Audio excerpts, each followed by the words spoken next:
కాదు, right రైలాట్ right రాస్తున్నారు. Right Vijaya Babu వాళ్ళకి గారు, వీళ్ళకి అజెండాలు లేక జెండాలు మోయడానికి సిద్ధంగా ఉన్నారు మీరు. రైట్ విజయబాబు గారు, ఒకదానికి ఒక విషయంలో రవికిరణ్ గారిని అభినందించాలి.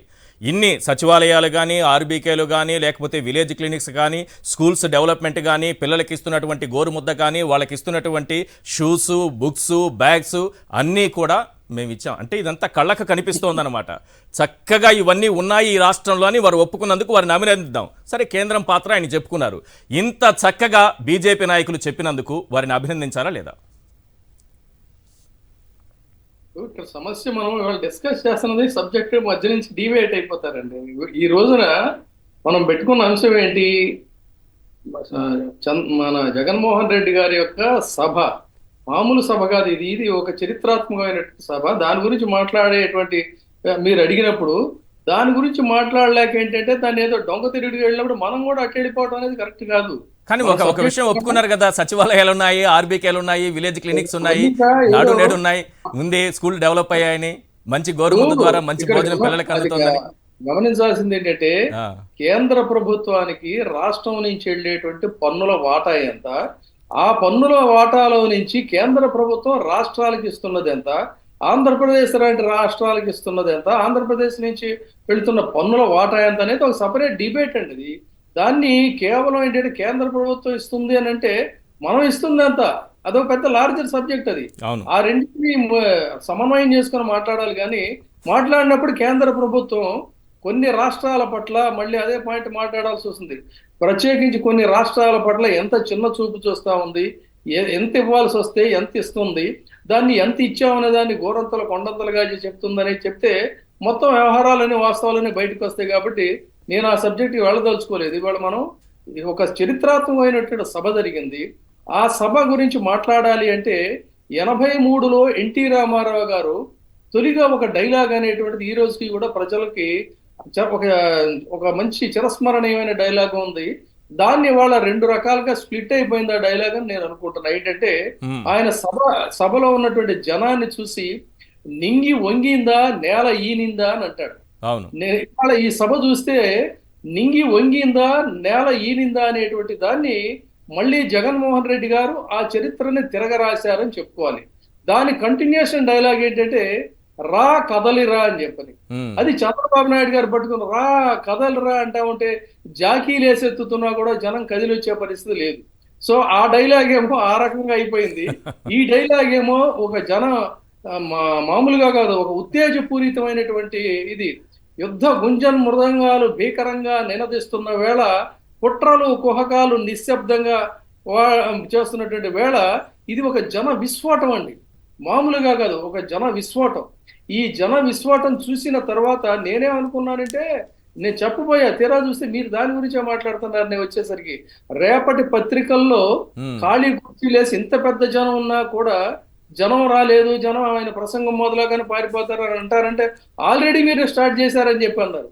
అంటే ఇక్కడ ఏంటంటే ఉదయం పేపర్లో ఆల్రెడీ రాసేశారు 30,000కి మించి ఎవరు రారంటే వైసీపీ నాయకులు కూడా అవునవును మాకు తెలుసు ఎవరు రారని మాకు తెలుసని వారు అన్నారట. అది రేపు రాస్తారేమో. సరే, దీని గురించి చెప్పాలంటే అది ఒక చిలిపితనం అని చెప్పాలి. లేదు అనంటే కేసీఆర్ గారు తరచు ఆయనకు ఒక ఊతపదం ఉంది, వెకిలితనం అని. ఇది ఆయన పరిభాషలో చెప్పుకోవాలంటే అది వెకిలితనం, లేదంటే చిలిపితనం, కాదంటే తెంపరితనం.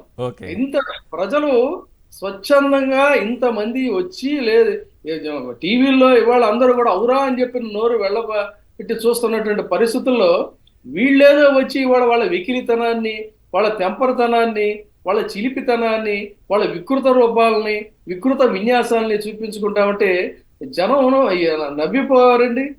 ఎవడు మాట వినేది ఎవడు వింటాడు చెప్పండి. కాబట్టి సార్ ఒక విషయం చెప్పండి సార్, రెండు విషయాలు ప్రతిసారి చెబుతున్నటువంటి విషయాలే. మీకు నేరుగా సంక్షేమం అందింది ఈ రాష్ట్ర ప్రభుత్వం వల్ల, జగన్ సర్కారు వల్ల మీకు న్యాయం జరిగింది అని అనిపిస్తేనే తోడుగా నిలబడండి, అండగా నిలబడండి అనేటటువంటి మాట ఒకటి.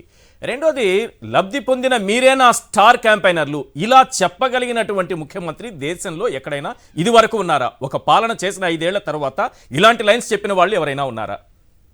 ఆయన గతంలో రాజశేఖర రెడ్డి గారు ఒక మాట అనేవారు, ఏంటంటే మేము ఎన్నో మేళ్లు చేసాం, చెప్పింది చేసాం, చెప్పంది కూడా చేసామని చెప్పని అంటారే. అదే ఆ వారసత్వాన్నే కొనసాగిస్తూ చెప్పిన దానికి పదింతలు చేసి ఇవాళ నేను ఇది చేశానని విశ్వసిస్తేనే మీరు నాకు ఓటేయండి అని చెప్పని అడిగేటువంటి ఒక దమ్ము ధైర్యం ఉన్నటువంటి నాయకులు ఎవరంటే జగన్మోహన్ రెడ్డి గారు అని చెప్పాలి. అంతే తప్ప దొంగతనంగా 600 హామీలు ఇచ్చి ఆ హామీలన్నిటినీ కూడా గప్చిప్ గా వాటన్నిటిని కూడా దాచేసి ప్రజల్ని వంచి చేసినటువంటి పరిస్థితి ఇప్పుడు. అయితే జగన్మోహన్ రెడ్డి గారు ఒక మాట అడిగారు, ఎవరైనా మీకు లబ్ధి పొందినటువంటి వాళ్ళు ఉంటేనే మీరు ఓటేయండి అని అడుగుతున్నారు. అది మొత్తం జనాలందరూ కూడా ఆ లబ్ధి పొందారు కాబట్టే ఆయన అంత ధైర్యంగా అడుగుతున్నాడు. మరి తెలుగుదేశం పార్టీలో లబ్ధి పొందినటువంటి వాళ్ళు ఎవరు అని అంటే ఇవాళ మనం షాపూర్ జీల గురించి, పల్లం జీల గురించి, వాళ్ళ గురించి చెప్పుకోవాలి. కాదంటే తన పక్కన చేరినటువంటి కరటక దమనకుల్లాగా ఉండి ఇప్పటికీ కూడా ఏమైపోయాడో తెలియదు. లాంటి వాడు కోట్ల రూపాయల ప్రజాధనాన్ని మింగేసి వాళ్ళు నిజాయితీ పరులైతే, సచ్చీలురైతే ఎక్కడ దాక్కున్నాడండి ఆ దొంగ శ్రీనివాస్ అనేటువంటి దొంగ?